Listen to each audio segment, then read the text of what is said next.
This video is sponsored by Alpha Draft, where you can play fantasy esports, including Counter-Strike Global Offensive. There'll be a link in the description box below if you want to do so. Last week, they gave away over $300,000 in prize money won for users of the site. So Cloud9's run to the final of the ESL ESEA Pro League finals was without a doubt one of the best North American performances in CSGO history, if not the best. I mean, you can argue about that on a separate topic, basically. But definitely very vital, but obviously very tangibly excellent in terms of how well they performed against a breadth of opponents and in different situations over multiple maps, not just one or two. So when we discuss this, let's break it down initially by talking about the pre-event expectations. Now, coming into this exact Cloud9 lineup had already played two European events, which was they played Gfinity Spring Masters 2, which is when they'd only briefly been formed as a lineup. And that was the one where, yeah, they actually weren't even close to getting out of their group. That was where they had a group of Virtus Pro, Titan, and Envious, and those three teams all beat them 2-0, and they tried playing cash against all of them, and it never worked. In fact, some of them thrashed them. Then we came over to, and the only team they beat, by the way, was Immunity. Then you came over to Gfinity Summer Masters 1, which is the one 2 weeks ago in London.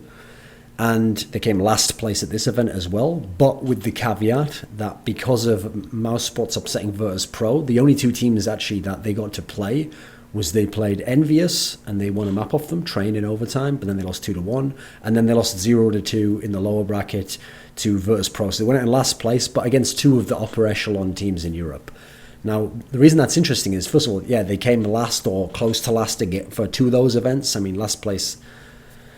Well, they became behind all the European teams at Gfinity Spring Masters 2, and they came in dead last anyway at Summer Masters 1. Now, that expectation, for obvious reasons, coming to this event, led to the expectation that they're not going to get out of groups, because even though they got, in theory, the easier group, because the other group, Group B, had Titan and Fnatic, who many people think of as the two best teams in the world. I don't think you can even make a case that they're not.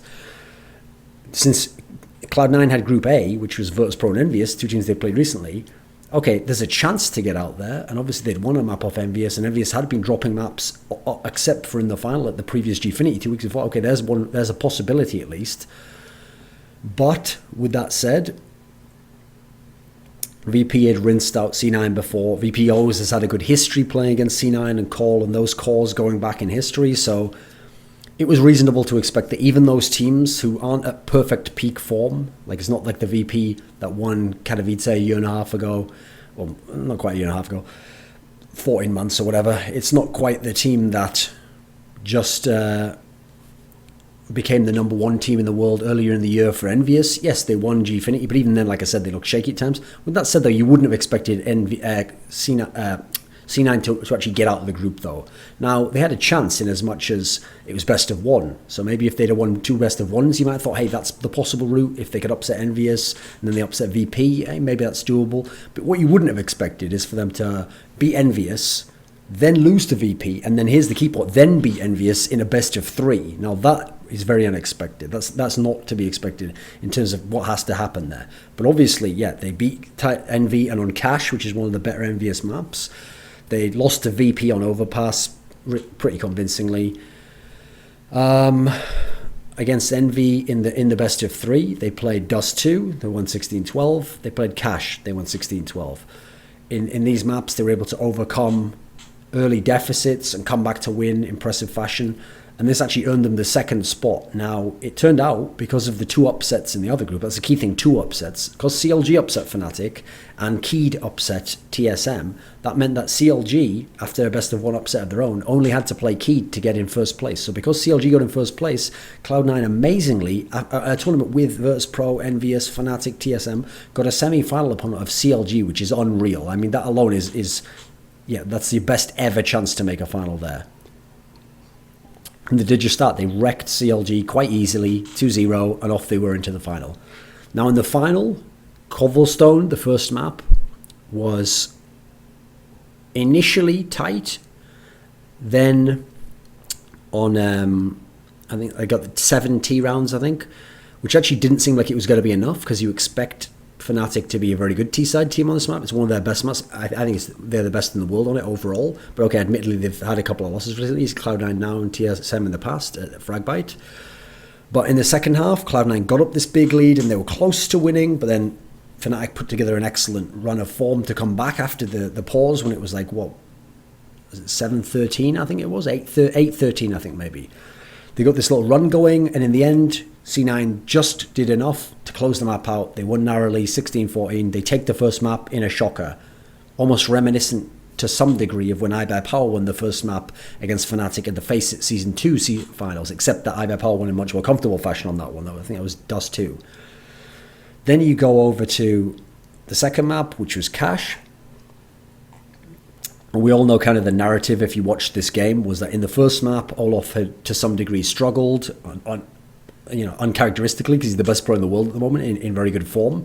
And he'd also been angered by the whole pause situation where they hadn't been able to pause for 2 rounds and then he had to go to the toilet. So he was obviously mad. And Devilwalk kind of said, like, Olaf plays great when he's mad. Well, he clearly did in this game because he beasted Cash, actually reminiscent of what he did in the Spring Masters 2 final against Virtus Pro, like when he had almost that perfect CT half there. Again, he just absolutely blitzed this map. It was like 20 plus frags with like something at 10 deaths. He was absolutely insane.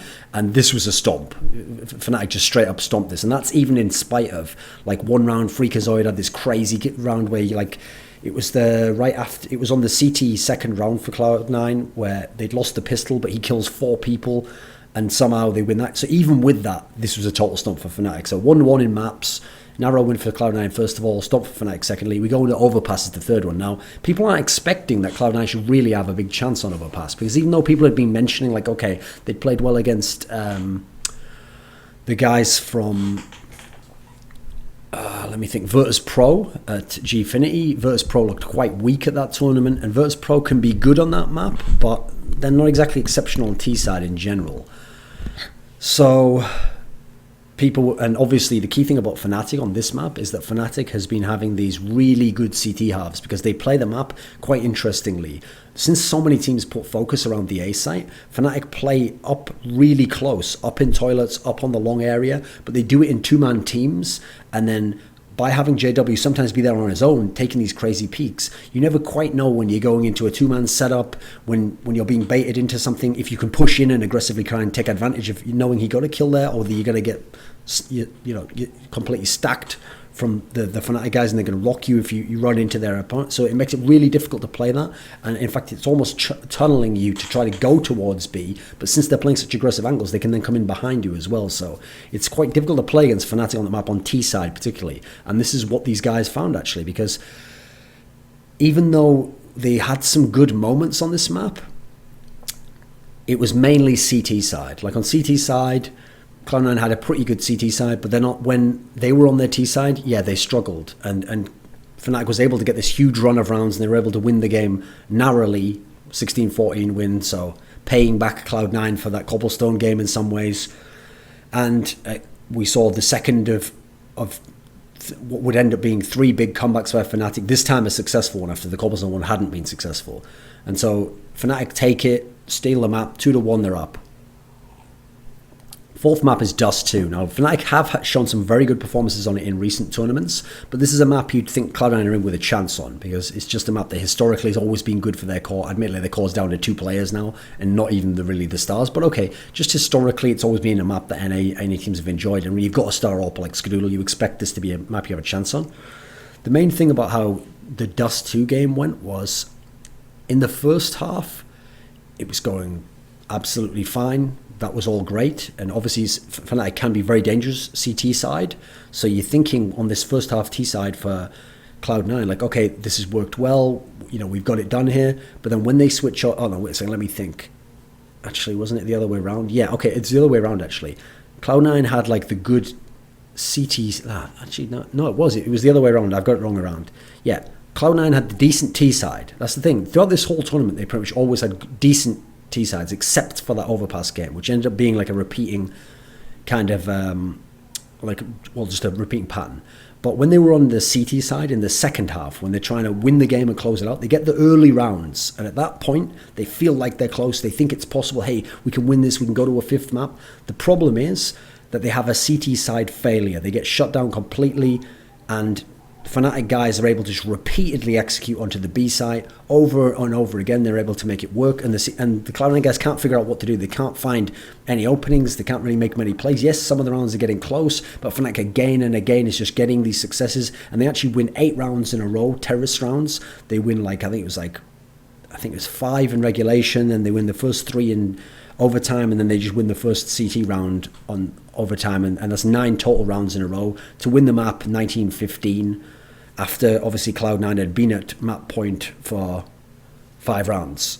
And so it feels, if you're Cloud9, like, oh, we got robbed there, but actually they just ran out of answers. Like they got the rounds early on to give themselves that cushion and to give themselves space to be able to give up some rounds. But once Fnatic found something that worked, they were able to go to it again and again and again. And meanwhile, the guys from Cloud9 were unable to stop it, and they were unable to get that answer. And so that was the series done at that point. Fnatic had won 3-1. Now, after that little breakdown, I want to talk about specifics of Cloud9, like how the players played, the different dynamics that I think allowed this excellent result, which really was above and beyond even what the ceiling for the team seemed like. Which is something actually I plan to address, if I remember, towards the end of the video anyway. So in terms of the players, let's just start with the head of the horse, as it was. So Sean Gares, the in-game leader, I think was absolutely crucial to them making this final and having so many maps where they even had a chance to hang with a team like Fnatic and almost beat them. Now, it's not that like he's the most genius strike caller who ever lived and he had every perfect read. What happened was, it's very hard for us to know specifically how good like Existence, Zeus, Pronax are, because there's not many instances out there. Like if we listen to the POV VOD of them, there haven't been many VODs that were subtitled, and we don't exactly know all the info that they say in there. And also, more importantly, I think this is a key point to make, some of those guys have led certain aspects of their core for so long that they almost use a shorthand in-game where they say something that sounds very simplistic. In the case of Pronax, it can sound extremely simplistic, but it means more to those players, and they understand what that means, where it doesn't have to explain completely out loud every time on comms, so it might not sound as impressive. Whereas in the case of Sean Gares, some of the stuff he's explaining, again, is quite simple, but also he'll drill into people like nothing, like, I want you specifically to do this, and Skadoodle, can you do this extra? And so because he's almost articulating it in a way that, listen, those players need it because they're a newer lineup, and also some of those players just need direction, full stop, it's also going to come across a lot more impressive on the POV VOD. So that's something you have to bear in mind. There's a kind of a natural bias for English language speakers there, where it's going to make Sean Gares sound even more brilliant. Now, he is very good. Like at this point in time, he's obviously a top 10 caller in the world. I think he probably even could edge in the top 5 after seeing this particular performance. Although I want to see other performances where the team does well, not just where he does call. Because in the past ESEA lines, even with the old lineup, I thought he made good calls, but they weren't always calls his team could execute. Like he didn't understand his personnel always, and also his team just didn't execute on them. So you never really got to see like. It's hard to tell if it was the right call, if it doesn't work out always. It's always more difficult to say that. So in this tournament where a lot of them were working, you could get a better gauge, even when they weren't winning the maps in halves, on when the calls were correct. It's just that some certain situations didn't go their way or had gone more favourably before. So the reason why I make that case is because it's clear that his calling was one of the primary reasons for them being able to get to the final. Basically, he set the table in terms of his calls to allow them to have all these good T-halves that got them quite far through the different rounds of the tournament.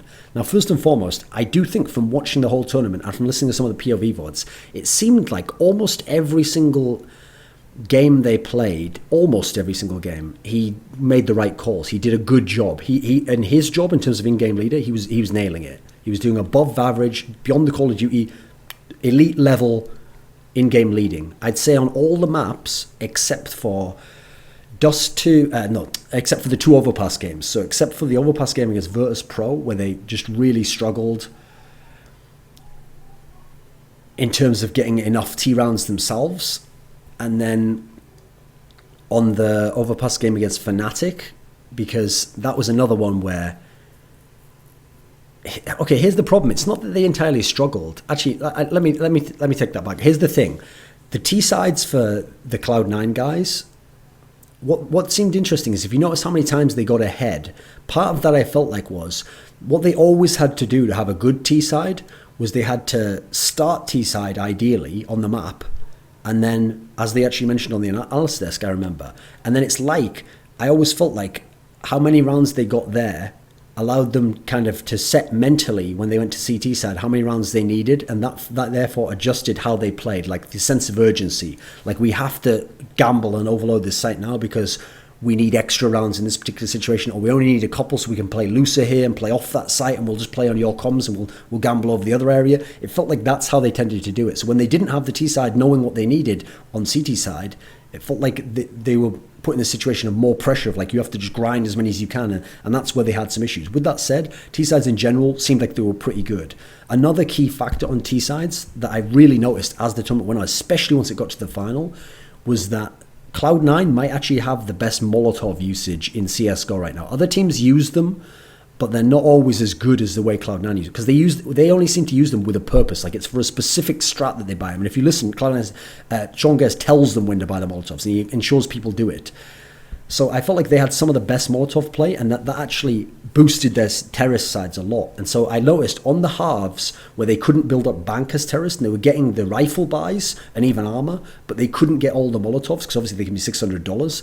In this particular scenario, it really, their chances of winning the round went down. Like, I mean, I'll have to make up a stat off the top of my head remembering, but I'd probably say something like 30 to 40% on a T round. Their chances were 30 to 40% lower if they couldn't buy any Molotovs. It really felt like that in certain situations because of how well they used them and how well Sean Gers was able to figure out where to use them to get that little edge, to get them into a site, to put them in a favorable post plant situation.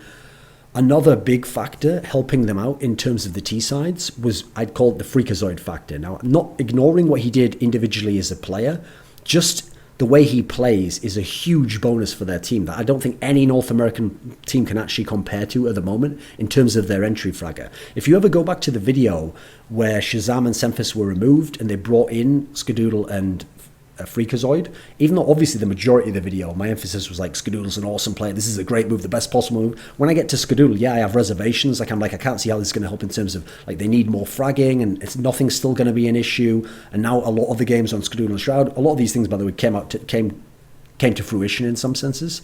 But in terms of Freakazoid, I actually noted back then in that video that one thing I did like as an idea was the concept that the main reason they got him is because he was going to be a 100% dedicated entry fragger. And the idea was, Sean Gers is the brains, he tells them what to do, and no matter what Sean Gers calls, Freakazoid is unquestioningly going to execute what he says. And he showed that in this tournament. If you listen to the comms, he doesn't complain about like, oh, that was a bad tactic and why did you send me in like that? There's no back chat pretty much from him in that sense. He might suggest something, but if Sean Gers calls something, tactically, Freakazoid executes it. And that means sometimes he does that over and over again. But when you have an entry fragger who will A, do what you say, and B, repeatedly do what you say, even if you essentially are like almost like a drill sergeant telling him to run into a brick wall and he just does it, that's like a dream come true for a strat caller. Because at that point in time, you know one of the factors isn't like, oh, there's some hesitation from my entry fragger, or I don't think he trusted the call, or he didn't execute on it. If you know even when he's having a bad game, he still executes for you, right? It doesn't mean you'll win the game, but as an in-game leader, it takes one problem out of your mind, and you know, right now I get the other people in position, and now at least my tactic has a chance. And if we get fail, it's probably going to be on either it was wrong tactic or individual plays. It's not going to be because I called the right thing, but people didn't even try executing, or they didn't go the extra yard and do what we really needed. And against top-level teams, man, those guys are worth their weight in gold if they'll really go in. That's why in the past, when he was at his peak, Apex really was like the god in-game, the god entry fragger for a brief period of time in like ESL 1 Cologne last year, because if he just did what his in-game leader said with Happy in the later existence towards the end of the year, then he could be very potent, because you had this brilliant in-game leader in both cases, tactically, much like Sean Gers joins this group to a degree, and then you had this entry fragger who's just willing to like, yes sir, I'll do exactly what you say, and you can see how potent that can be, because then when they're reading the game correctly, they have this tool to strike at the enemy, and that's what Freakazoid was able to do just in terms of how he played his role, ignoring his actual performance. Now, speaking of him individually, what he did, right, first and foremost, just in terms of on the comms, he was a really, really positive factor for this team. There was no complaining. He was keeping people, on one hand, he was like, he kept the team's energy level positive. It's not like he hyped them. I actually don't like hype that much, but he kept it positive. And more importantly, he was never like nagging away at people. Even when he was having bad maps, he was never like bringing people down or annoying them in any sense. It seemed like he had a very positive attitude. So he seemed like a very good kind of glue guy, I'd say, in this particular sense. In terms of his individual performance and the kills, Okay, overall, if you look at the whole tournament, yes, obviously he had some bad moments in the final, and that was a big problem for them at times. And, I mean, he wasn't the best against Virtus Pro, but in spite of that, I actually think he overperformed at this tournament. Like, I think of everyone in the Cloud9 lineup, I mean, he's the one who by far overperformed. Now, listen, put it a different way if you want. He had the tournament of his life in CSGO. Great. Wonderful. But I suspect he'll never have an entire tournament as good as this. And I particularly expect the key series for me, where he just went ham, was actually the series, the 2 maps in the best of 3 against Envious. To me, he was the deciding factor there. If he played even 20% or 10% worse, which, by the way, 10 to 20% worse would be actually where he normally would be in most games against European competition, I actually think that either goes to 3 maps or Envious might win 2-0. So he really was the X factor. Yes, Skadoodle and Shroud fragged like beasts, and that put Cloud9 in that position, and Sean Guers had some decent calling on T-side there to at least give them some rounds, to give them a chance to let Envious fuck up on their T-side. But Freakazoid really was very important there, and he was able to take some key duels with Shocks, etc. when he was on T-side, thinking of Cash in particular, that really were able to open the game up for them. And some of the kills he got, it's like, in those sequences, I can see he has some good pixel aim, but really it felt like he should have only been getting the first 1 or 2 of those kills. But then, because he was just blazing in some of these rounds, he'd get the first 1 or 2, and then somehow he'd get like the 3rd and 4th as well. And I also got the sense that because the Europeans have never played him in that sort of form, I mean, I don't know if anyone has in terms of lands, because obviously he's mainly online performances, even in NA. Because no one had ever played him in that particular sense, I think in a weird way he had a little bit of a jump on people, because people never expected that from him. And so players who were coming in as the 3rd and 4th guy when he killed the first 2, they weren't expecting like, oh, I can't take the same duel in this scenario, I should play off him. They were thinking, hey, I can just go in now. He's had health taken off him. I can get the jump on him myself. And so I don't think some of the European players were expecting him to be able to do that on those rounds. And I don't think that that's going to happen in general. I think he'll drop off 10 to 20%. Next lands, hey, he'll have a map that's good, he'll have a half that's good, but we'll never see this sort of, this higher level of performance. I think that'll be one of the factors that makes it so hard for Cloud9 to ever have this sort of overall performance again. Now, moving beyond Freakazoid, as a team, before I go to the other players, I felt like the biggest problem that Cloud9 actually had is, like I said, T-side, Sean Guers did well the whole time. I thought Freakazoid did his best to execute at all times and on certain rounds and maps. Obviously, he was excellent. The biggest problem, I thought, in terms of Cloud9's overall game, it'll seem weird because they got so many T rounds, you'll think, right, it must have been all about T rounds. If they could have got more T rounds, that's the thing. It's very likely they could have got more T rounds. It feels like they were playing some of the best CT teams in the world run, but they really did get a lot out of these T rounds. What it instead feels like to me is that it's their CT halves that repeatedly cost them. And so it was a mixture of team play issues in terms of how they actually held a site, like setting up certain crossfires. They didn't always have that so much. Individually, people tried to sometimes playmake within the site themselves in a way that like they did a different thing each round. I don't think the other CT always knew what they were doing. Whereas if you look at teams like Fnatic, yeah, you kind of get a better sense that they have a really good intuition of, if I play this position, that's because my opponent's playing this, and there's a correspondence there, a reference, even if it's an unspoken shorthand, you know. I didn't see that from Cloud9 so often. It was just mainly tend to be individual skill from Skadoodle and Shroud that would win a lot of these rounds.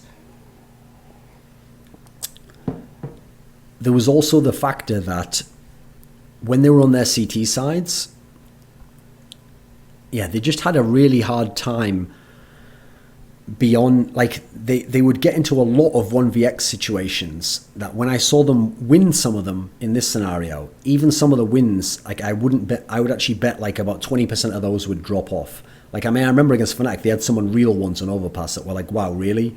And Cloud9 in past always used to complain about how they always were the team who would win the pistol and then they'd get echoed by the enemy, and oh, that was so bullshit. Well, they actually did that a couple of times themselves in this tournament in a way that was kind of uncharacteristic, and they didn't do it in general from a team approach like an Envy style where they swarm on you and they just attack with really super skilled aimers. It tended to be like 1 or 2 players just went super ham out of nowhere and that won them around. So it's going to be hard to bank on that again, especially since it's going to take individual play again. And the fact that it wasn't like a team approach means it's not something like reliable or something necessarily replicable. That's the sense I got when I watched it. That's why they were so miraculous, some of these rounds. Now, yeah, okay, so they closed out Envy on their 2 CT sides, and They closed out Fnatic in game one of the final. So those 3 maps, they did well there. But the rest of the time, they did have some issues on CT side, particularly obviously against Virtus.pro. And on the decisive 4th map, that Dust 2 game, that was obviously a huge CT problem there. And I think that really bore out some of the things I'm saying here. And also, when you consider the Envy game, okay, let's talk about the Envy game briefly. Let's talk about the other games briefly before I get to the other players then. So when they first played Envy on Cash, this was a game where, yeah, just like I say, really good T side.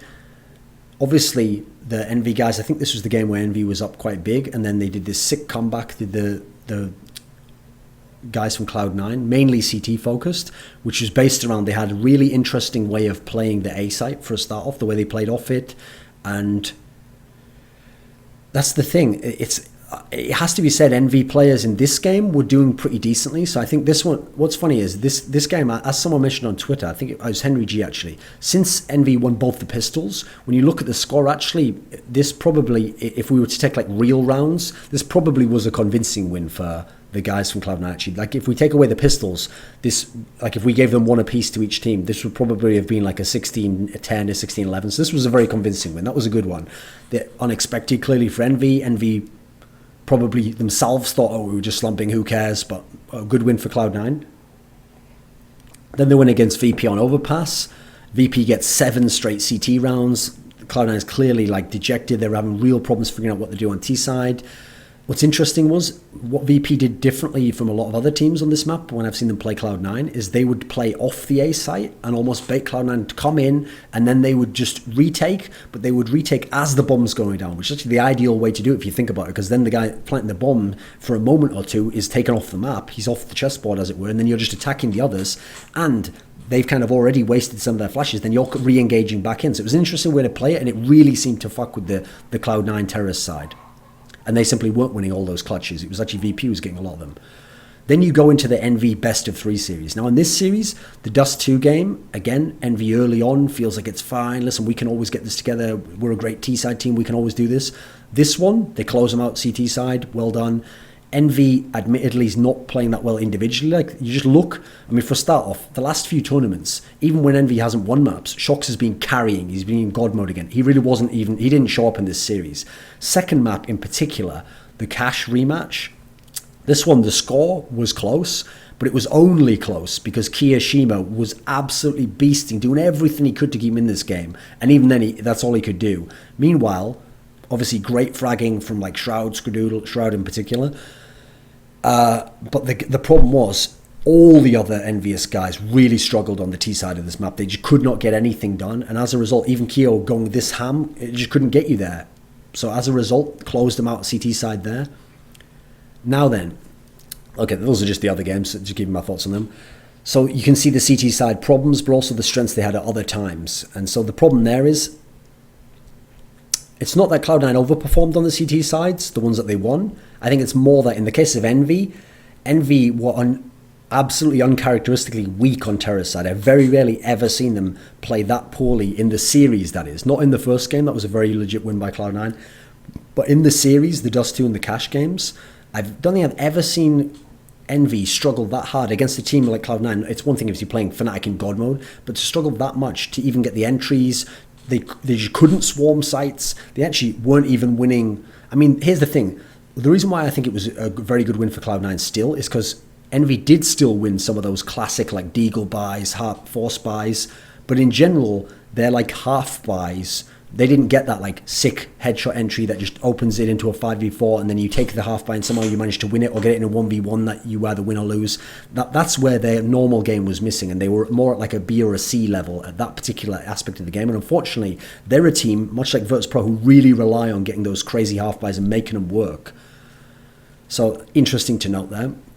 Now going beyond the stylistic aspect, let's talk about Shroud, because to me, he was the MVP of the whole tournament. Like, you could maybe make a case for Flusher since they won the final, and obviously he had like a big map he had a good performance against Virtus.pro, and then he had a couple of really big maps in the final. That one where he dropped like 30, that was obviously huge. But beyond that, yeah, I've got to say that I think Shroud was overall the best player in this tournament. Like his I've never seen him at this level. Like, I remember when he had the glimpses of being really good at ESL 1 Cologne last year in August, and he had a couple of rounds at Face-It Season 2 finals where, this guy seems to have it, but then his level dropped off even domestically, and then abroad he had real problems at tournaments going forward. He couldn't seem to find his role, what he was going to do. The thing was, his performance just fragging and skill-wise was so sick in this tournament. I think he was the best player overall. That what I would notice was, any round where he was still alive, Cloud9 had a chance and would convert and win many of those rounds. Now, when he was dead, your chances of beating Cloud9 in the round, it felt like went up like 30%. That's really the impact this guy was having. I would actually categorize this as like a legitimate superstar performance in terms of one whole tournament. Like, this is putting him in the category where if he can have more of these in the future, he will be considered like a top 10 player in the world, on the par with the likes of the Guardians, these sorts of players. Now, I admit he's only had one of these so far, but I'm saying this is paving the foundation as we watch the rest of his career. Now, one of the areas he was unreal on is his pistol play on eco rounds was absolutely phenomenal. I mean, there was at least like 2 ecos, I think, after pistols, where he actually like single-handedly won them, these rounds, and those end up being very key in close games and close wins even, to even give them a chance, or even some of the close losses, to keep them in the game, to put them back into a game, to halt the momentum of the opponent. He was very, very good here. And that's also where I really want to see what he'll do in that sense in future terms. Because if he can keep that up, then he is going to be a legit superstar. Now, that's an area where I'd expect that some of those would, listen, as a normal star, maybe he gets one of those, one every 3 or 4 maps. He was getting like one almost every map, it felt like. So that did feel like an absolutely insane performance. One of the key things about Shroud, I thought, was it felt like he always got the obvious frags. Like, he's obviously a very good passive player, and in terms of in-game IQ, now he's really changed from before. Before, he would look lost at times. He didn't understand how opponents were going to attack him or how to adapt between rounds.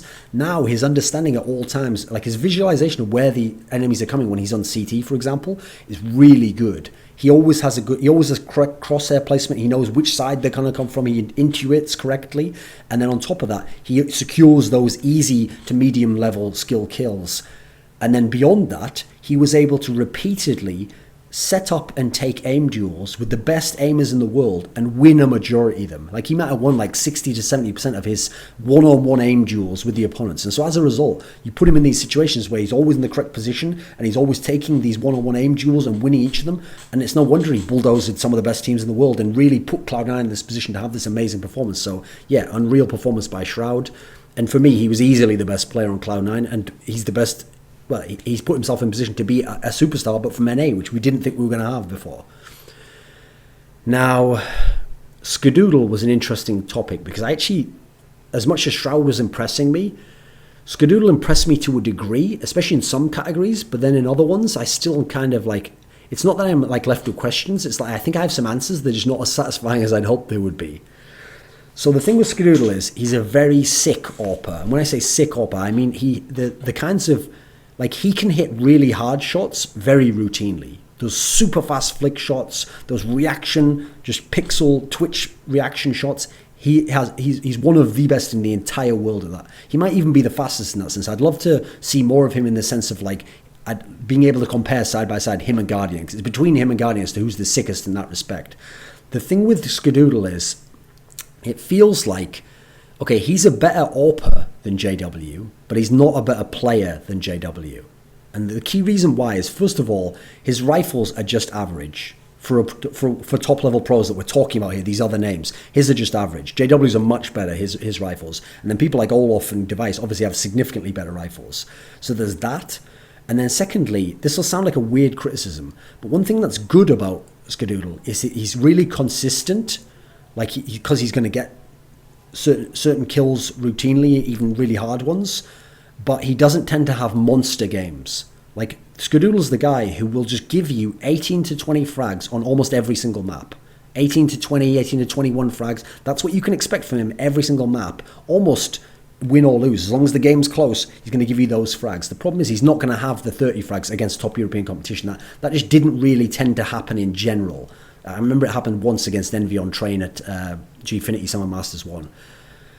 So the thing with him is, as a result, he's a really good baseline in terms of the frags that you're going to get. And then Shroud, if he's playing sick, can help win you some games, but he's not going to have the monster impact game where he just takes over a whole game and wins it single-handedly for you, despite the fact he's very, very good. And in one-on-one op duels, he was very good. One of the only players who even got vaguely close to outdoing him, that was actually Pasha, had a particularly good game on overpass against him. But other than that, he was winning nearly all the op duels for most of the game. Maybe lost a few on overpass to JW on that last map, second to last map. Now, the other thing is about him, part of why I think he's so consistent but doesn't have the monster performances is, it feels like he lets the game come to him. Like he either lets his in-game leader tell him where to go or gives him some setup, on T-side particularly, or on CT side, he just plays in his office, he gets his spot and he moves his spots around and he just gets his 1 kill, his 2 kills. But the thing is, he doesn't like play make. It doesn't seem like he's like a creative, a player who tries to visualize what could happen and then create some crazy situation. It doesn't seem like he does that very well. Whereas to contrast it, as a player in this tournament who didn't have a monster tournament, like Olaf-M, might have been like the 3rd or 4th best player in the tournament, but his performance wasn't close to Shroud's. His performance wasn't as good as Flash's even. Now the difference is, even on rounds and halves where Olaf-M was doing poorly and not even doing that great, I mean at times on overpass he struggled. Even in these situations, what Olaf-M would do, and the overpass game particularly made me think of this, was when he was on CT side of overpass, on some of the rounds, when they were having trouble, he would purposely like tell them, oh, you all go to the other side, I'll go up here by myself and I'll bait them out and I'll try and hold someone here and I'll try and engage someone in a duel, or you guys hold back here and I'll push up myself and I'll try and get behind them and I'll try and push up so that if they're not there, I'll gamble and try and get advanced information and get behind them. He was trying to, when he knew that the team was losing and that what was happening wasn't working, he was trying to think ahead and advance their position by playmaking, just trying to create something out of nothing, trying to force the hand of chances, if it were. Skadoodle doesn't really do that. He just takes the game as it comes to him. I almost think he has that Orpa's mentality of like, if he loses a round, he thinks, oh, I should have hit that shot. He never thinks like, oh, I could have gambled here and gone up here, gone this. So in a sense, that's also why JW is a better player. Because even though JW is not, I actually think Skadoodle's a better overall Orpa in terms of all the skill sets of an Orpa. But the difference is, I think JW's AWP kills tend to have a bigger impact. When he has a big AWP round, it's going to just win you a round outright and maybe a half. The Skadoodle style is more like he's going to hit these really hard shots. So listen, one thing it'll definitely do, a factor of his play, is it makes people not want to go to his site and makes people not want to take AWP duels with him. That's definitely helping. That's like an intangible aspect of his play. But in general, he's not having the same super duper impact and he's not going to go totally ham in the same way that JW or a Guardian might. So just something to note there. Nothing, I actually think, had the weakest tournament of all the players in this tournament. Now, actually, let me just go back a second. Because to say that, I have to address this. I haven't mentioned Sean Gare's fragging. Because here's the thing, Sean Gare's fragged very poorly. He was easily the worst player in terms of skills on Cloud9, but that's ideal. In an ideal world, Shroud and Skadoodle should be top of the scoreboard. Then it should be Nothing. Then it should be Freakazoid. Then it should be Sean Gares. That's an ideal world. That's the team working exactly as it should on paper. If you were the GM, that's giving you everyone's giving you everything there. And if you lose the game, I'd probably go down and first of all look at the stars. Did they give you good numbers? If they did, now look at Nothing and Freakazoid. Which one of those had problems in their job? It should almost never be the case that Sean Gares getting 2 free kills, him having like 13 or 10 kills in a game, is what actually cost you the game, because he's going to add so much in terms of how he calls and reads the game and sets everyone else up and facilitates them, that actually his frags don't matter. So now that I've defined his frags within the context of his role, I thought Nothing had the biggest problems at this tournament. Like the thing with him was, yeah, he would have like a half that would be pretty good, and he had some good clutches, that's true, but he had some issues in terms of some of the duels he would take against enemies. If you listen to the comms, he clearly was the main person who had issues like understanding what the tactic was and needed it repeated, and sometimes didn't actually listen to the first part of it and then just tried to do something himself that wasn't within the team concept. These were all issues. I mean, he does have a positive attitude, that's great. He seemed to take on more of the hype role, as you had Freakazoid like calming people down, and then the rest of them reasonably silent anyway, if you think about it. Sean Gares talks obviously, but I mean Skadoodle and Shroud more silent, just kind of within their own world playing their maps out. Oh, by the way, actually, let me just add that. One thing I actually thought was a good factor was I actually liked that Shroud got so frustrated when they were getting wrecked in that game on Cash, because it actually felt like, and even on Dust 2 to a degree, it felt like actually he was the guy, because he was playing so well and he was doing everything he could. Yeah, it did piss him off that there wasn't anything extra that he could do in a sense. That's why I kind of took it even a bit of frustration at himself and just the situation. Like, you want a winner to be like that. Like, listen, You've seen when all of them smashed that table at Fragbite. I've seen him when he lost at Face It.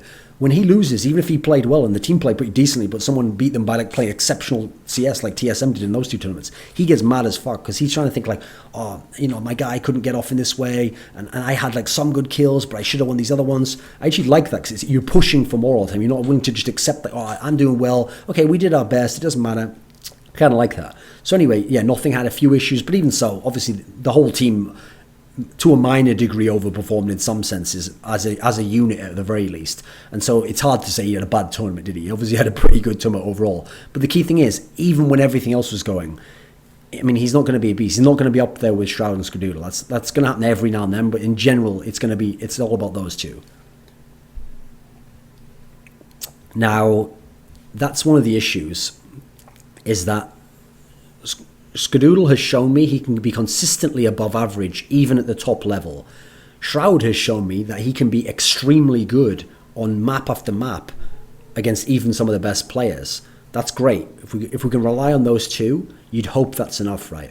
That's the problem. I remember this map. It was the train game, the first map against Envious at Gfinity Summer Masters 1 that they won in overtime. And this was the game where to win in overtime, to narrowly win, took Skadoodle and Shroud going absolutely ham. I think they might have dropped between them 60 frags and they barely won this game. Now, this is the problem that they had in this whole tournament overall. Yes, against Envious, this was enough to get the win, although Envious helped out by some of their exceptional players, Shocks, for example, not doing a whole lot. Happy playing unusually poor all-around game. These factors had to happen with just those two going super ham. And then you had Freakazoid on top of it. That's what won. Now, that's the key thing. It looks like when they play top 5 teams in the world, what Cloud9 is going to need is, it must be the case that Shroud does really well, Skadoodle has to be consistent and do well, and then you need a third guy. The third guy is going to define whether they can win best of 3s over top 5 teams in Europe. And the third guy obviously has to be Freakazoid or Nothing. Now, it's very unlikely it's going to be Freakazoid. That's the thing, because I felt he went so above and beyond at this tournament. Like, he can obviously break games open with his entry fragging, but he's not going to have the 20 to 25 kills in these situations I'm talking about, where we're talking about a best of 3, we might only play 2 maps in a row. Now, in terms of Nothing, he didn't show the ability to do it in this time. He would have halves where he could do it, but he didn't show a repeated ability to do it. So that's where I feel like the big problem is. It's still with those two players. And if I have to be honest, obviously I don't blame Freakazoid that much. He's the entry frag and he's doing his job. To some degree, it's going to be on Nothing again, which has always been the case with this team, and it's going to come back down to him again. With all of that in mind, let's think about what we know about Cloud9 previously with this lineup, what we've seen at this tournament, and think about expectations for the future. If I ignore all the previous results and I looked only at this tournament, then I would say realistically that Cloud9 looks like a team where when they go to a big tournament with a lot of the big teams like this one, they should be able to make the semi-finals. Now, you might think, what do you mean? Shouldn't you say, ignoring the other results, looking at this tournament, they should be making finals, right? Like they did here, they were close to winning. That's the problem. You have to realize there's a caveat that you must mention, which is, remember earlier on when I explained that it's amazing that Cloud9 finished second in their group, yet got to play CLG, who they utterly wrecked in the semi-finals.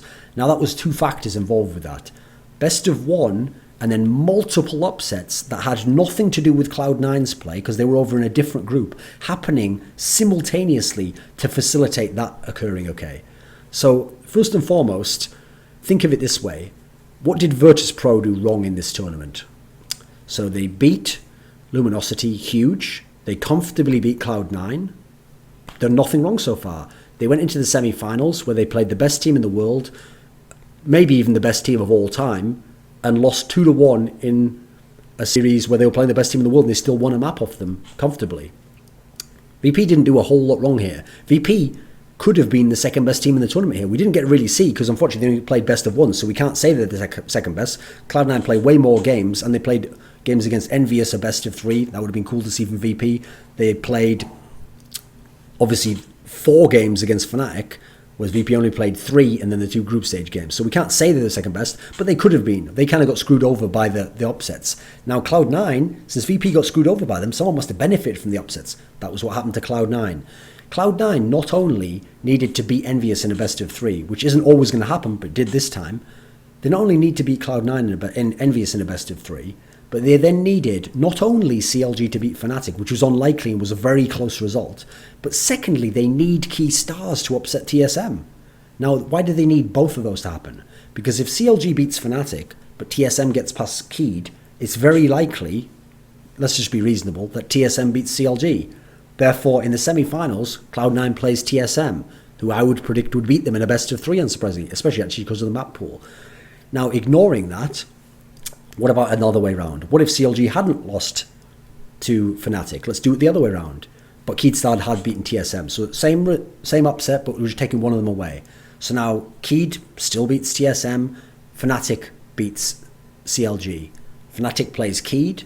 Well, again, we have to assume Fnatic probably wins, even though it's a best of 1. Now you're playing Fnatic in the semi-finals. And in a best of 3, again, I would assume that Fnatic would beat Cloud9. Therefore, Cloud9 would have finished 3rd to 4th. So making the final actually took some extra circumstantial situation that was not that C9 had no control over, but they benefited from to reach the final. Now, that doesn't take anything away from Cloud9's performance, by the way. Like, Cloud9 had to be Envy as one of the best teams in the world who blitzed NiP 3-0 in a final the other week to even get to the semis. So that's respectable. Their actual path in terms of who they faced, yeah, they did everything they needed to do. But other things happened to help them get to that final. So actually them even making the finals wasn't some lock and some obvious thing that, like, their performance was so good, of course they were going to make the finals. There were a number of very reasonable situations in which they wouldn't have made the finals. They would have just made the semis and still might have had a good performance overall. So you also have to throw in that at this tournament, because it was 4 European teams and 4 NA teams, you didn't have some of the other dangerous European teams. Now everyone who was like, haha, everyone said NA teams, they'd rather see European teams there. Well, that's the problem. That still holds true. Like, just because Cloud9 was able to beat Envious in 3 maps does not mean that Cloud9 would beat Na'Vi in a best of 3, does not mean they beat NiP in a best of 3, does not mean they beat Dignitas in a best of 3. Hell, we don't even know if they beat Titan, because actually Titan match up well on Cash, Cobblestone, and Inferno. So map-wise, Titan actually is a weak team at the moment. They're on the outs, but just stylistically, they might match up well against Cloud9. So you consider that if you had a tournament that had Fnatic, VP, Envious, TSM, NiP, Na'Vi, Dignitas, Titan, there's 7 European teams that are at the very least going to be a threat, if not a favourite, to beat Cloud9. So making semis, remember, I'm saying that just off this performance, is like would be my expectation. Now then, taking into account the other previous results, we can't just say, oh, and they've turned the corner now, and this tournament's how they're going to play every time, because that's like almost a gambler's mentality of like, oh, it worked this time, so forget all the losses, those don't count. No, the other ones all count. You have to draw a line through it and make an average. So taking into account the last 2 Gfinities and this tournament and the online play, I'd say more realistically, they're kind of back where I expected before, which is, I would expect a huge tournament with those 7 European teams there. I would expect that Cloud9 would probably make a quarterfinal. I think quarterfinal would be a good performance most of the time, and then they'd play a team close and lose, or they'd win a map and lose. Now, best case scenario, yeah, they'll make a semi, but that'll take, again, bracket lock, or it'll take, or fortuitousness, whatever you want to call it, or it'll take an out of this universe performance by like Freakazoid, or it'll take Shroud in this God mode that he was in again. Those factors can all get you to a semi, but again, it's unlikely you're going to make a final. It's unlikely you're going to win a big tournament. Sorry to burst your bubble on that one. And obviously, unfortunately, with all those big tournaments there, it will be possible sometimes to go out in the group stage. Now, from what I saw this tournament, this is a very favourable sign. And it would make me think they probably won't go out in most group stages of these ones with the big 8 teams I'm talking about, not like 4-team tournaments.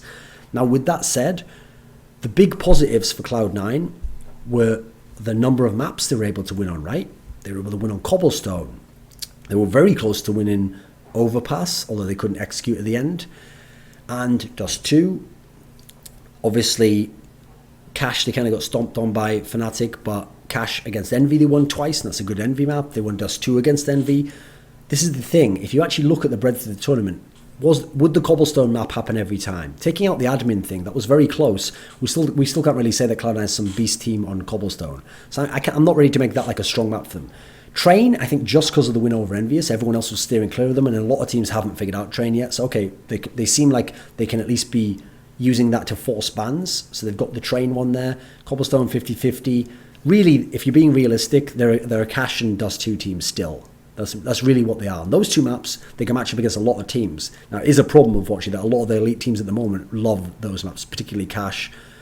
And obviously, Fnatic, Envious, TSM, they're all going to play on Dust 2 as well. So that's what's going to also make it hard, just map-wise. But they've got those two at the moment that are strong. Remember, beforehand, they didn't have an established map against Europeans. They didn't have one they could win. They played Cash all the time, Gfinity, Spring Masters 2, and they just didn't win any of them. Now they've got Cash. There's a map that seems like it's good. Although, listen, I wouldn't even blame them for the Fnatic loss. Like, Fnatic can stomp anyone on Cash, especially if Olaf's in that mood. The guy's the best player in the world, and he just went ham on you. But against other teams, yes, the Cash were very good. Dust 2 showed some good signs. So there's two maps. And remember, if you have two good maps, as long as the other team's willing to play you in it, so you have to get a good stylistic match when they don't ban them out, then you've at least got a chance when it goes into a best of 3. Then you add in that they've got Train as a threat, and that's something people might ban away from. Therefore, you'll get some Dust 2s and Cashes. Now they've got the chance to win some of these series. Problem is, when they face teams that don't want to play those, when they face teams that just outright won't even play Cash, now you're going to face some real issues, unfortunately. Now, if you play against the Na'Vi or someone, hey, it's probably not going to happen for you, mate. That you're going to get to one good map that you might have, which might be, well, actually Na'Vi demands Dust 2 as well, so it'll be one of the two they'll ban. Now you're going to have your issues winning a best of 3 against them. Anyway, that's the overall thoughts on Cloud9.